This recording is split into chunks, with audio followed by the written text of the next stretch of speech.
hozir 4-o'rinda bormoqda. U 54,75 ball. Ikkita predmet bo'yicha u to'p va halqalarda ikkinchi natijani ko'rsatgan.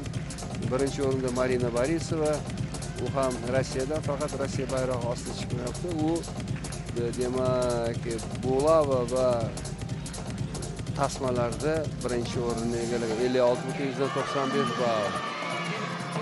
Mana hozir amerikalik sportchi va bu Darya Varfalova chiqishini, uni dinamikasini, demak har bitta kompozitsiyani bajarishi, murakkablik koeffitsiyenti qanchalik, uni muxlislari ham ko'p. Mana har bitta murakkab elementni bajarayotganda zalga yig'ilgan badiiy gimnastika muxlislari olqishlar bilan, qarsaklar bilan kutib olishadi.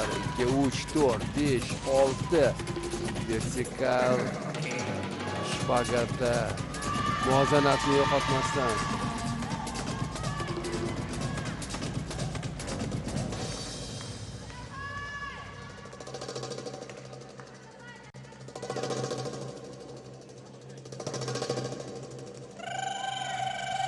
Kecha taxminan ham Bulavalar bilan 10 marta mana shu aylanani ijro etgandi. Darya Varfalova ham hozir 10 marta o'sha muvozanatni saqlagan holda bir oyog'ida